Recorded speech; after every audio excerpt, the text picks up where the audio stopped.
Assalamu alaikum wa rahmatullahi wa barakatuh. So, my brothers and sisters, we've got a bit of a different episode today. Obviously, I've got a guest today, and the guest today is my brother. So, Assalamu alaikum wa rahmatullahi wa barakatuh.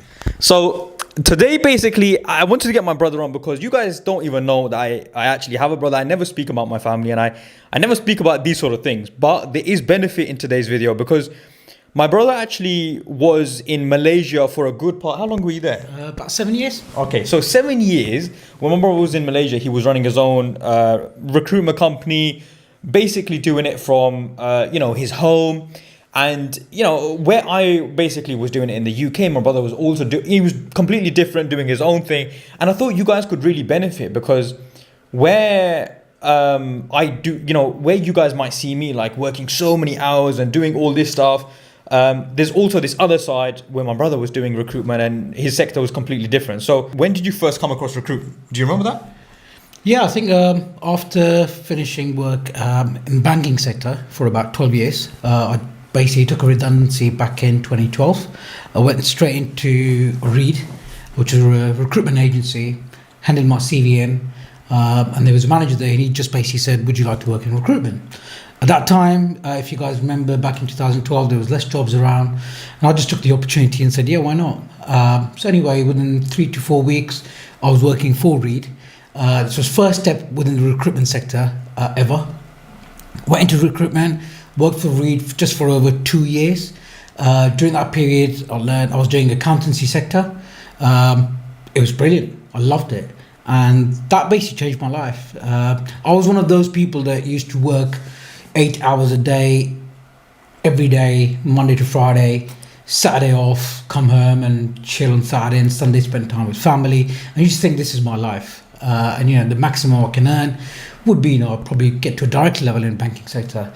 But come 2012, everything changed. A recession happened and you lose your job or redundancies. And then recruitment came. And then from there, worked in Brook Street after Reed. And then luckily we had the opportunity to move to Malaysia. My missus is in education sector, so she had the opportunity to work as a teacher. So we thought, why not give it a go? UK at that time, I think that was 2014, wasn't doing well. Things weren't moving. We weren't making money. So I thought, yeah, let's just move out of UK. Went to Malaysia. And it just changed everything. My missus was working as a teacher. I looked for jobs. Like I said, I'm not a graduate. So after A-levels, I started working in the banking sector. In Malaysia, it's a bit slightly backward in terms of, they will only take expats if you're a graduate and you need to have a 3 years experience within your industry before you can actually find a job in Malaysia. So what we did was I started looking for jobs, found a job within finance sector, didn't like finance, and obviously it was riba, and I learned by that point that it was haram. It's not, you're not allowed to work in finance. It's not right. So I think I was working for that company for about 2 months. I left and then started doing my own thing. And I thought, hold on a minute, I've got experience for my recruitment. Why not start my own recruitment agency? Started looking into it. And then was that before or after? Like, when had I started my own or what? Yeah, so I think you were working for recruitment. You started recruitment 2015, I think. No, I can't remember. I can't remember. I think you started 2015, and I started it around about the same time as you. Yeah. Well, no, I worked at Reed before. No, I think it's interesting actually. I don't know. See if you're going to remember this or not, but I'm gonna take the credit for this. Sure. You basically you started looking for work. Right. And I specifically remember me saying this to you, and I don't know if you'll remember this or not, but I actually remember saying to you, why don't you look at recruitment? Right. This was, I even remember where I was. I was standing in the kitchen, my brother was sitting down. I exactly remember how it was. And I think, to be fair, you had the interview from Reed. Yeah. I think that's what it was. But you weren't sure how recruitment works or anything like that. Right. I think that's what it was. You had the interview from Reed. And you also had like 1-2 other things because you wanted to do account management, if I'm right? Yeah. So basically, by working in the bank, I already had I was a qualified financial consultant through the bank, and I was looking at finance side, and I was thinking, no, I don't want to get into finance at this time. And then I remember having a discussion with you Yeah. regards to recruitment. Yeah. And you said, give it a go, and then you gave your feedback. And I think at that point you started working at. Yeah, company, so I at that point hadn't have worked in recruitment. I think I was in my third year of uni, Right. but I had looked at recruitment as a career basically, because I wanted to do it. Yeah. And so I knew about it, but you Right. went and interviewed with Reed, Yeah. and I think they offered like their basic was like not that good. So you were like, oh listen, like I'm gonna go work for an account management job. Yeah. I remember that. So like they were offering more basic, but the recruitment one wasn't offering more money. But then I said to you, I was like, you know what, you could probably do all right. Yeah, and earning commission basically. Yeah. And I don't know how much of an input that had, but I specifically remember that. And then you went and you worked for Reed, Yeah, obviously. so I worked for Reed for about 2 years in the accounting sector. Absolutely loved it. What I always say is that recruitment is one of the hardest sales jobs that I come across. Yeah. And the reason I say that is that in recruitment, your product has its own mind. 100%. If I was to sell, I don't know, let's say for example, iPhone. I've sold an iPhone. I've sold 10 of them. That's done. I'll get my commission. With recruitment, when you secure a job, candidate accepted, Monday morning, he might get up and think, you know what, I don't want to go to work. And you've lost that job. You've lost that candidate. And that was the hardest bit that I came across. But it was at the same time, it was challenging as well. And I think part of me loved it until that person turned up at 9 o'clock. And you're like, yes, I've made my commission through that one candidate who turned up on time. But yeah, so I absolutely loved it. But it completely builds your mentally. I think it changes you mentally. Like recruitment changes you completely mentally. Why? So like honestly, it's like I had this in my second week of recruitment. I don't know if I've ever told you this actually. Right. In my second week of recruitment, right, my director was in my second week, right, I'm calling. I come across a company and the company's like, yeah, listen, we need someone, right? And I'm like, I'm gassed. I'm so happy. I'm like, yeah, I got you. I find the candidate. I send the candidate. They go, yeah, we want to interview her. Okay. So I'm, thinking, yeah, I'm doing sick. I'm loving it, basically, yeah. And so she gets the job, right? Okay. This is my second week. Imagine now. So we know in recruitment now. Give you an idea. To get your first placement in recruitment can take anywhere 2-3 months. Yeah. 2-3 months to get the client to fill the job. 2-3 months basically. Yeah. I'm doing it my second week. So imagine like everyone's gassed. Everyone around me is like, this guy's on a different level. Yeah. Comes out. Friday, basically, I remember this. I spoke to her. You're right. She goes, yeah, I'm fine. Bro, on Sunday, yeah. She's meant to start on Monday. Right. I called her on Sunday and I was like, yeah, what was her name? I can't remember her name now. Okay. Yeah. But I call her and she goes, yeah, I'll be there tomorrow. Yeah, no problem. Yeah. I'm thinking, yes, gassed. And Sunday now I'm happy. Okay. I'm thinking, yeah, she's turning up now, obviously, right? Monday, I'm driving to work. I still remember this. I'm driving to work. The client calls me, right? She's meant to start 8. Right. Client calls me at 8:30. She goes, so what's happened with your candidate? And I went, what do you mean? Like, I spoke to her yesterday night. Bro, I spoke to her like 8 o'clock. Right. Imagine at 8 o'clock speaking to a candidate and she says to you, she's turning up to work. I call the client. Client calls me and like, where's your candidate? Yeah. And I'm like, what do you mean, basically? Yeah. My first time it's happened to me. Yeah. So I'm thinking, what the hell, basically? I'll go into work. And that's the worst time. That's the worst time because at that point you're thinking, thank God, I've just made a sale. Yeah. That's my first sale. But you've already counted commission, everything. In your brain, you've already got plans for that money. And then suddenly you get a call and say, oh, yeah. Not before I'm calculating on the calculator, this is how much I'm going to make, this is how much I'm going to spend, honestly. And then, honestly, I still remember this. I called the candidate. Right. I can't remember if it went to voicemail or if it was just called, but she didn't pick up. Right. Yeah. But for like 2-3 hours, yeah, she doesn't pick up. Yeah. I'm thinking, how can what's happened basically? Right. And then I go into work, yeah, and my director goes, oh, so your candidate turned up all right? And I went, oh no, like she just didn't turn up, right? Yeah.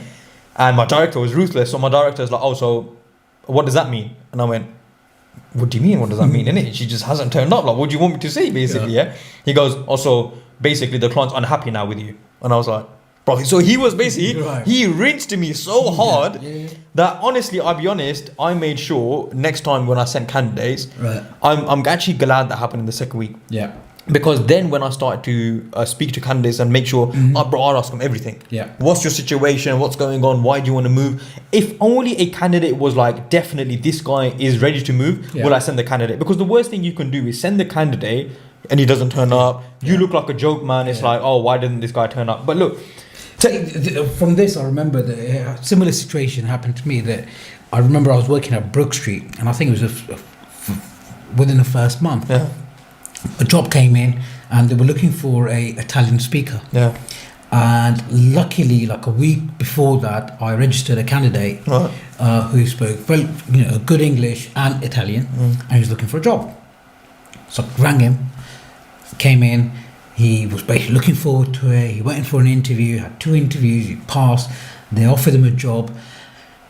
He comes back to me, and I still remember this time, and it was really funny. He was sitting in front of me, and he says, "Sibling, I'm not going to take this job." And I was like, "Why not?" And he goes, "Look, they're offering me, for example, £1,500 a month." I'm like, "Right. I get benefits, £1,200 for not doing anything." I'm like, "Right." And he goes, "So you want me to go and work for £300? And I was like, "Where is this guy coming from?" And seriously, believe it or not, right, I was like fuming. Yeah. I wasn't happy with this guy. I'm phoning the counter right now and saying, "This guy's turning down a job." But yeah, he did. Yeah. He goes, "Look, £1,200, government's paying me money, benefits, for not doing anything, and you paying me £1,500 a month for doing something. All my benefits are going to be stopped, and I have to get up early, go to work, pay for bus fare. Why do you want to do that?" Yeah. And I was like, wow. But you do come across these things in recruitment, and again, you learn. And then, it's coming back to like Malaysia. When we first went to Malaysia, I went into finance. I think I did 2 months there, and it wasn't my scene. At that point, I was just away from finance. I just hated every bit of finance. And I thought, hold on a minute, I've got experience in recruitment. At that point, I think I had about 4 years experience altogether. And I thought, why not start my own company? Yeah. And I think I had a discussion with you, like, how do we do this? And you were like, I don't know, you might need to go and register with HMRC, and this is the thing that I do know. And then, because obviously he was doing it from an international avenue, so that's right. I guess we both weren't sure how you would go about it. That would go about it. So because in Malaysia it's quite similar to like Middle East. So if you need to start your own business in Malaysia, you need to have a Malaysian partner. Okay. And then you need to pay him a certain percentage because you're using his name to have a business in Malaysia. Or the other option is that you have a offset company. Okay. So they have an island called Labuan, and all they do is they just register offset companies there. Right, okay. And then from there you can run it in whole of Malaysia. Right, okay. But for that you have to pay about $12,000 right, okay. To register that company. And at that point I was thinking, what if it doesn't work? I'm just going to be paying $12,000 for no reason. And if it doesn't work, it doesn't work. And I think we had a discussion about this, that which sector would I choose if I was to start business. So what I did was I actually walked around Malaysia, KL. We lived in Kuala Lumpur, and I walked around thinking, right, okay, what sectors can I do? I came back home and I remember this. I had a discussion with my missus, and she said, there's a lot of expat teachers here from UK. And I was like, what? And she goes, yeah, and they all come from UK. I'm like, right. Hold on a minute. Where do you get your teachers from? And she was like, well, through agencies. Like, and how much do agencies charge? And she was like, I don't know. We need to look into it. Okay. And I remember this. I booked an event. So there's a members club, and they're well known, called Internation. I'm allowed to use. So they call Internation, and they're in Dubai, Middle East, Malaysia, Southeast Asia. And what they do is they organize like events. And all I did was I went to that event and met up with a few principals and a few directors of different companies, had a discussion with them, took the details and names. And I remember sitting at home, and I rang that principal that I met through Internation. I said, look, are you looking for a teacher? And he goes, matter of fact, I am. I'm looking for an English teacher. Okay. Can I help you at all? And he goes, okay, what do you mean, can you help me? And I goes, look, I'm in process of setting up my own company. If you give me the opportunity, for this, I'll give you a 50% discount. And he's like, yeah, because we're paying quite a lot of money to agencies. I was like, okay. And I came home and I started searching, how do I set it up? So then what I did was I set my company up in the UK. Because my actual source was coming from UK, which is my candidates, and they were going into Malaysia. So yes, my clients were in Malaysia, but then I could still set up my company in the UK because my actual candidates were from UK. Fine. So then this is what I did. I basically contacted, a couple of accountants, got information from them, set up the company, and then the rest was history, really. From that school. So how long? So just rewind a bit, because obviously I'm going to pretend like I don't know anything just for the viewer. But how long did the whole setup of? How long did it take for you to set up everything from until you started, basically? Literally, I think about 24 hours. Okay, 24 hours. 24 hours. Yeah, okay. If I were to be precise. Yeah. I met the guy on Thursday because the International has Thursday events. Yeah. I met him on Thursday, and I think on Monday I was submitting CVs. Okay. Because on HMRC you can register a company and it's quite instant. Yeah. It's there and then. You get your company registration within 7 days, posted to your house address or the company address that you use. But you can start using it once you get your company reg. Yeah, sorry, so you were saying about registering the company. Yeah, so once I register the company with HMRC, I've got the details. The next step was to do my terms and conditions. Right. Because that's very important. When you get a client, you need to set up your terms and conditions that you sent to your clients, which we call it terms of business. And then I basically sat down and looked around, how do I set that up? And it's quite easy. There's a lot of literature on the internet that you can actually pick up. And then sometimes you can pay for it, and then sometimes, if you're like, I'm not going to go in detail, but then just copy paste, change, don't pay a penny. Can I say that? Yeah, you could say that. I mean, to be fair, I think I sent my terms to you, didn't I? Yes, you did. I think that's what it was. Yeah. So I obviously have my terms and conditions, and in essence, obviously, he's my brother, so I just sent him my terms and conditions. Yeah, because at that point you were running your recruitment. Yeah. Again, what you guys need to remember is that we're already 4 years into the recruitment business now. Yeah. When I moved it to Malaysia. Yeah. So as in you had been working a job for 4 years. 4 years with the recruitment. Yeah. And then during that period, you started. I started working in recruitment. Yeah. And then you were looking to set up your own company at that point. Yeah. And then you were in process of setting up your own terms of business. And then we did the terms of business for free of charge. Why am I going to pay somebody 40, 50 pounds when we can sit there and do it ourselves? Yeah, I think I had some terms and conditions, to be fair, that I just sent to you. Yeah, and I remember it just changed. I think because at that point, obviously I hadn't started my own company, because I worked for about 6 years and before I actually even set up my own company, really. Okay. I only set up 3 years ago. Right. But I think, and then, but the terms and conditions, right? So for the viewer as well, like the terms and conditions are practically a case of like, the point of that is if basically you send a candidate and the client decides not to pay, and these terms and conditions also work on the permanent side. So for example, in these terms and conditions, my brother would basically have like the percentage or the fee that he's going to charge the company. And the client's accepting it, so it's like an agreement that this is it's a contract in essence, that that's what we're going to base on, right? So basically, so that you're a company that we're using to source candidates. Yeah. And then if you find us a candidate, we will pay you X amount within a certain period, and that's what you agree. So normally it's 30 days from the point that the teacher or your candidate will start. The client needs to pay the invoice within 30 days. I changed it to 7 days. To be fair, I changed. My brother's actually quite smart like that. It's fine for him, because I think the guys in Malaysia probably didn't know about that, right? Like they weren't that informed about payment term days. So like in the UK, I usually work to 14 days or 30 days. And 30 days is normal. Like if I went to a company now and said, pay me, 7 days after my invoice, they'd probably be like, mate, relax, like you're getting a bit excited, like just we'll pay you after 30 days.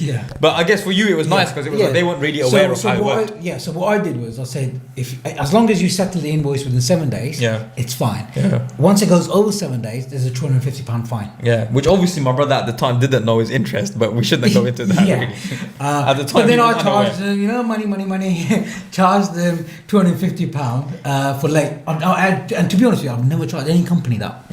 Because it was that's good then. So he didn't fall into that. It's just a way to force your client to settle the invoice. Yeah, I guess what you were trying to do, not necessarily is, obviously you didn't know that the late fees, basically if someone was to charge late fees, that would come under riba basically. But you were basically saying like, you know, to make them like, oh, you don't want to pay extra, basically, Yeah, right? yeah. So You don't like, want to pay me extra. You didn't want to settle this invoice within 7 days. Of course. And if you don't, that's going to cost you £250 extra. So Yeah. that's, and again, saying that I'd actually never charge anybody £250. Yeah, I remember there were times that companies paid me after 14 days, Yeah. which I was quite happy with because I knew that look, 30 days is the limit, and they're paying you the 14 days. Yeah. So that's absolutely fine. So it makes sense. Yeah.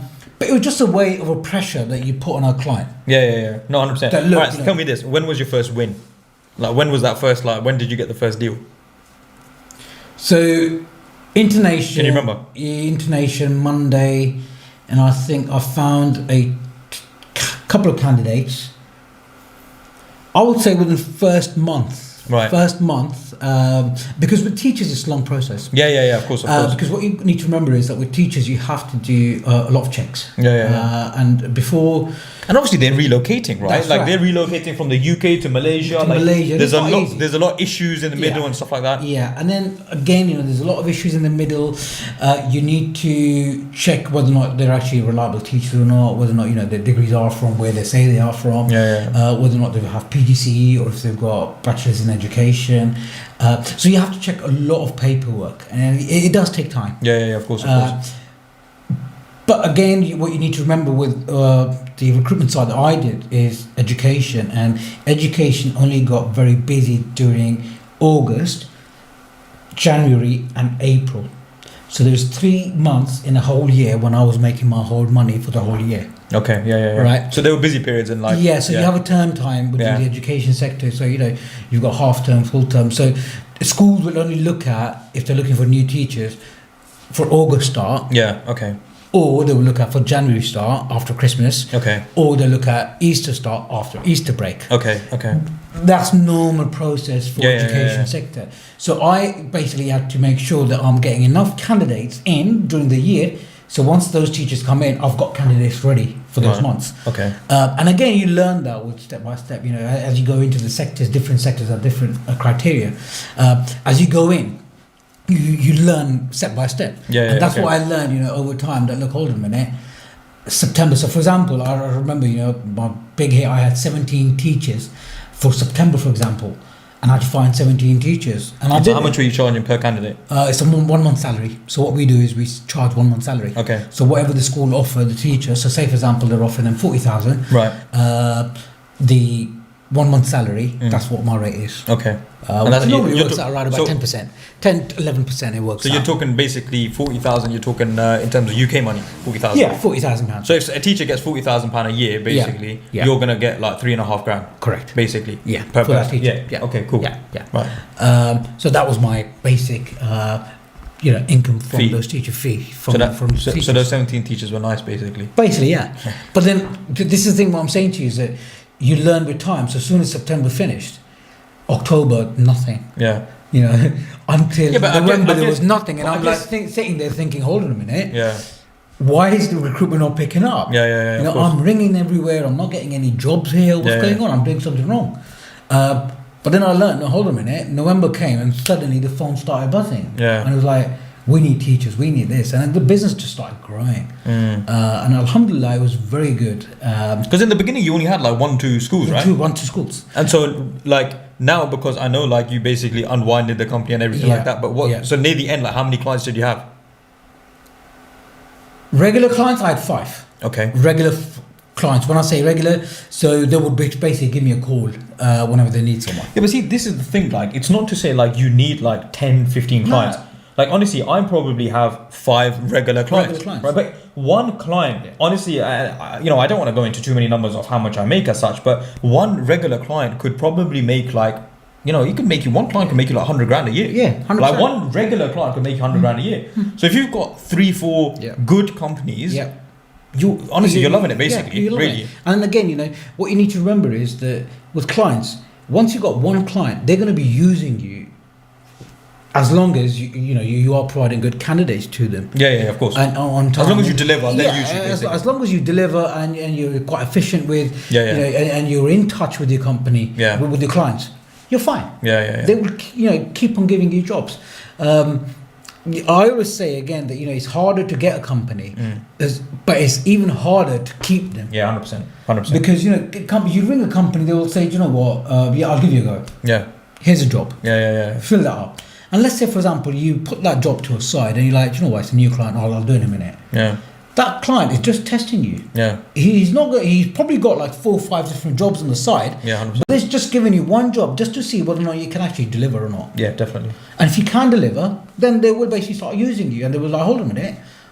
This is what we need to do. And Abu Musa, this is your company. And this is our company. Let's just work together. And these are our jobs and fill them. By the way, my brother never actually calls me Abu Musa. That was so funny. But because I had to think about that. I'm like, right, do I actually say his first name?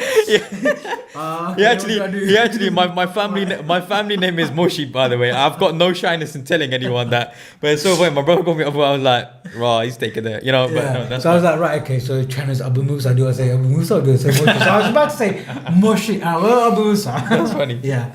No, but you know what I mean. So in terms of like, you got to take risks. Yeah. And I think with Malaysia, I took a risk. Yeah. It was a massive risk that I took. Yeah. And Malaysia was 14 hours of flight time away from family, from you and mom and dad and friends and everybody around. And it was just a different scene. And I remember, saying this to my missus that let's just give it a go. And we eventually went there for 2 years, ending up 7 years. Yeah, 7 years it's ended up 7 years. And see, it's interesting, like now, where I would say like, I mean, there's no shying away from anyone that knows both of us, like would say that I'm very like, like reserved in certain places. Yeah. And so, but we both agree on the very obvious thing that, staying here in the UK as such, it's a no-no, And I would say even for you, for example, I think maybe, before, maybe even the middle of Malaysia, when you were in Malaysia, I don't think you would have ever said to me, like now I've spoken about it on the channel and I've said that, I'm planning inshallah to move to Pakistan. Maybe I think the plan's probably for about a year's time. In the middle we'll have processes and stuff. Yeah. But we speak about this regularly, and we always say that the UK, it has some opportunities, but there's so many other opportunities abroad. See, what I find is that, and I'll give you a simple example. So I worked in the UK for over 20 years. Yeah. I'm showing my age now. For 20 years. Yeah. In those 20 years... You started working when you were 10 years old. That's crazy. I know. Parents. Go on. So for about 20 years, I worked in the UK. I couldn't save money. Yeah. I was earning very good money at points. Yeah. I was in banking sector. I was a financial consultant. I was a branch manager at some point. Yeah. And then I walked away from from banking and walked straight into recruitment. Was earning very good money. My missus was working as well, so she was earning very good money. Yeah. But the way my brain works is like, how much do I save at the end of the month? Yeah, of course. Regardless of I can earn £10,000, but how much actually am I saving? At the end of the month, and it was literally, it used to be £300-400, if that, that you would save. Yeah, and we were like, gosh, it's all we saved. Yeah, £300-400, and that's not to say, by the way, right? Like, because a lot of people get into this mindset of like, oh, but you weren't careful with your money, and you should have been careful with your money, etc., etc. Yeah. But like here again, it's like why do you need to be careful with your money in the first place? Yeah. Like on a serious note, guys, like you want to be able to spend and live your life as well. So this whole mindset of I'm gonna save and save and save and then enjoy it when you're gonna enjoy it. Because like I said this, I think I said this to one of my friends. I was gonna take his name, but I won't. But I said this to him the other day. I said, if you save £500 a month, you save it for a year. Yeah. You save it for 10 years. Yeah. £60,000. £60,000. Yeah. But after 10 years, that £60,000 it's probably worth 40. 30 or 40,000 pound, right? Yeah. You spent 10 years to save 30-40,000 pound. Yeah. Right. So it's just crazy, but like people would actually believe that's how they become successful. Yeah. That's what people believe. Of course they do.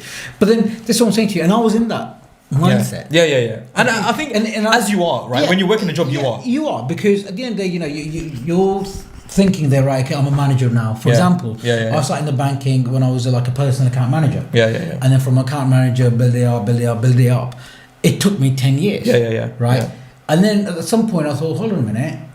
The maximum I can go up to is director. Yeah. But then the director is earning 80 grand. And then I worked out in my head and I was like, right, okay, 80, pay taxes, that's 40% you pay.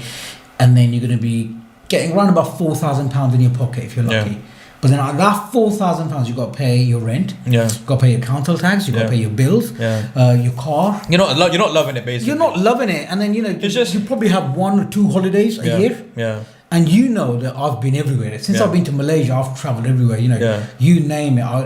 I've been to places. I've been to Australia. I've been to New Zealand. We've been to Japan, China, everywhere. Yeah. And I still saved money. Yeah. Working in Malaysia. Yeah. And I loved it. Yeah. And I came back, obviously because of the reason. Again, I'm telling you guys is that I've wrapped up my company in Malaysia purely because of the COVID, everything is closed in Malaysia now. The borders are closed, and it's being closed. So obviously, because obviously, like the work that my brother was basically doing is bringing teachers from the UK to Malaysia. Yeah. Which obviously with COVID, that's never going to happen. It's not going to happen. So it's not a case of like business was bad or something messed up. No.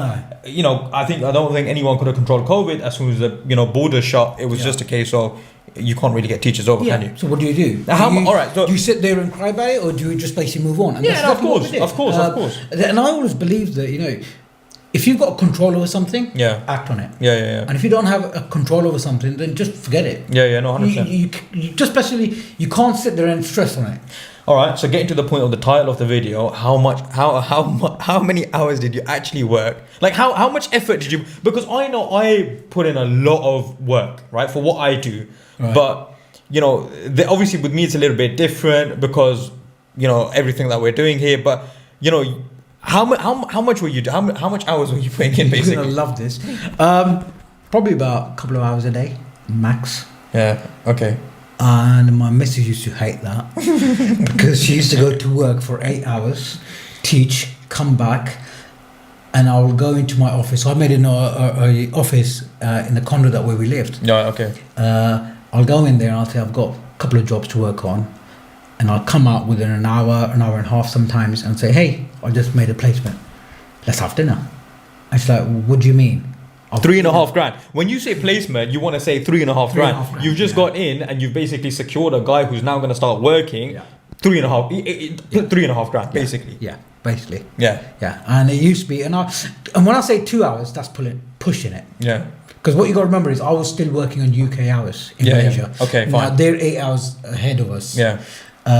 Which basically means that 5 o'clock there would be 9 o'clock here. Right. Okay. Right.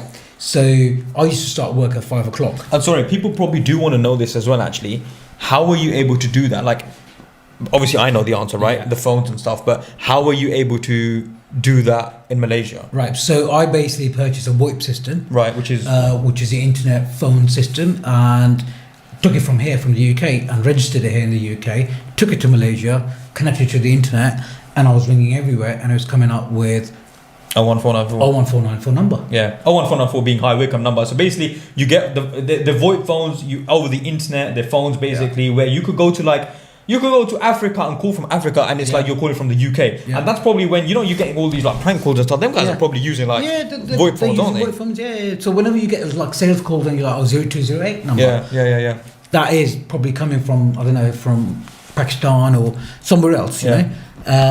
But yeah, VoIP, that's what I got. Got VoIP, registered with Reed for CV search. And then again, I was using that abroad to find teachers. I was ringing teachers, and teachers basically had no idea that I was actually in Malaysia. And how much did it sort of cost you to start all this up?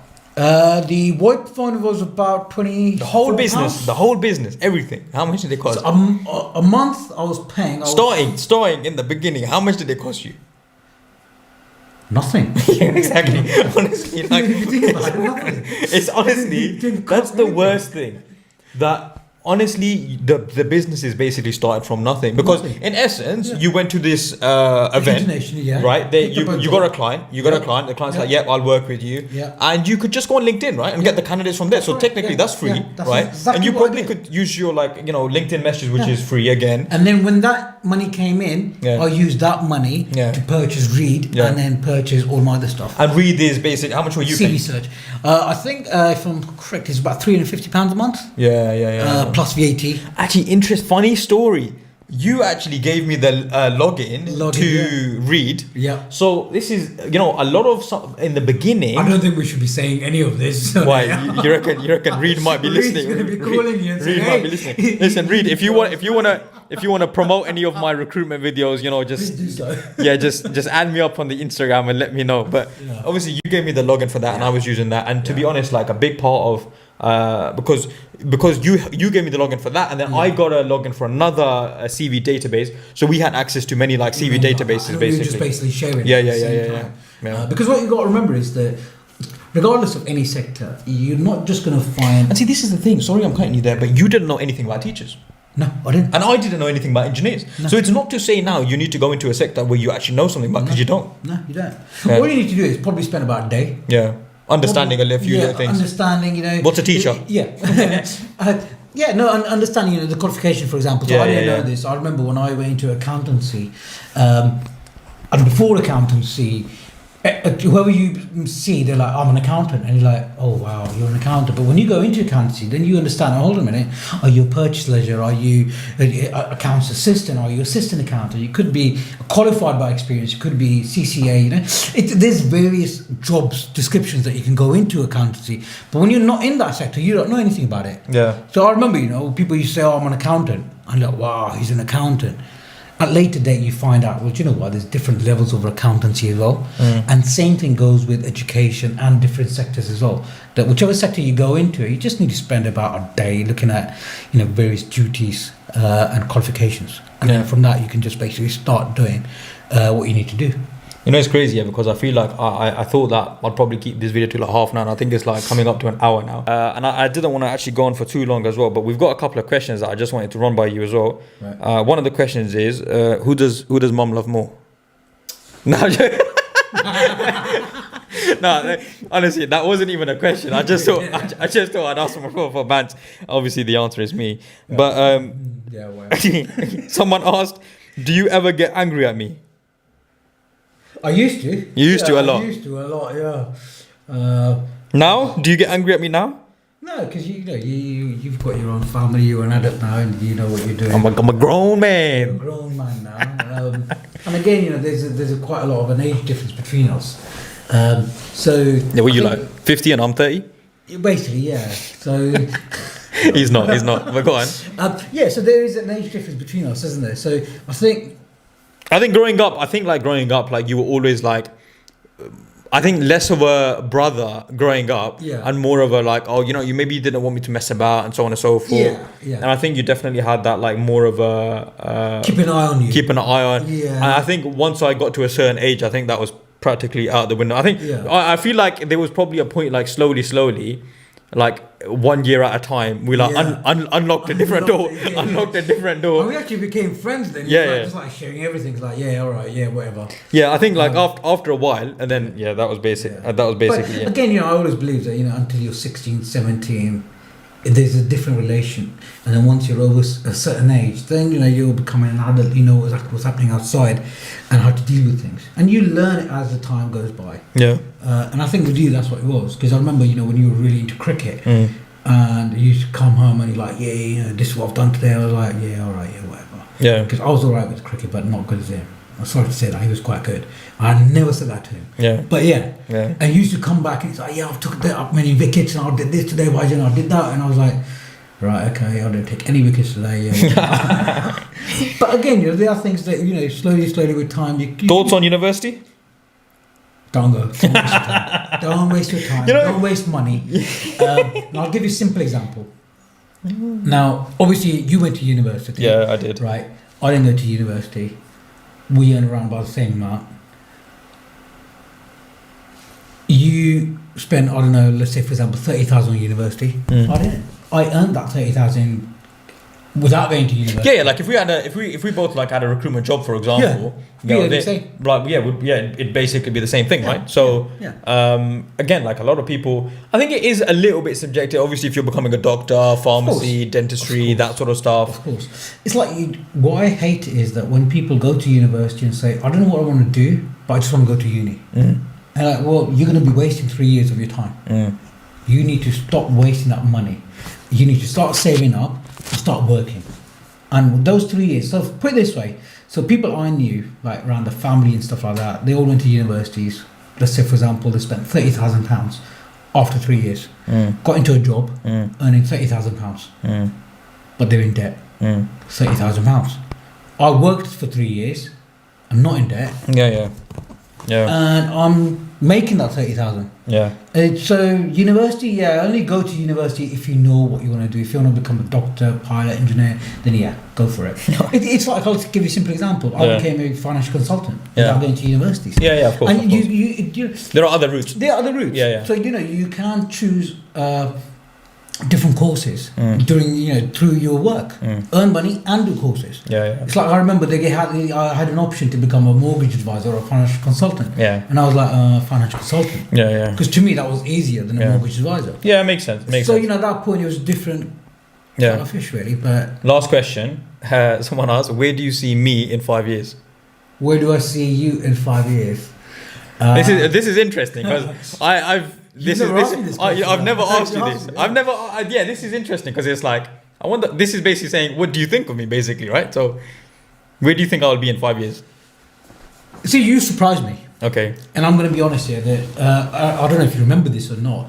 When you were in your 20s, I used to say to you, you need to do this and you need to do that. Am I allowed to tell everybody exactly what happened, like when you went for GCSEs or no? Let's avoid that. Okay. All right. Okay. So I didn't do as well as I should have. Let's just say I did. That's fair to say, right? I should have. I didn't do well, basically, in my GCSEs. Yeah. I mean, that's basically what I did that make a difference? No. So I see you in the next 5 years.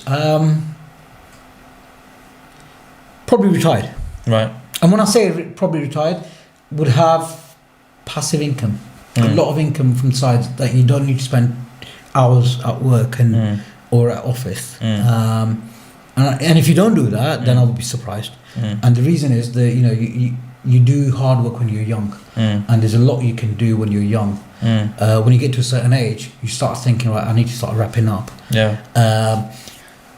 And I think with the next 5 years, if you don't do that, then I'll be surprised. And when I say retired, I don't mean that retire from job and sitting at home and reading newspaper and watching TV. What I mean is that you can be relaxed. Yeah, of course. That you will have income if you don't do work for the whole month. I've probably got a minute left, and I don't, as Rasulullah Sallallahu Alaihi Wasallam says, never take too much,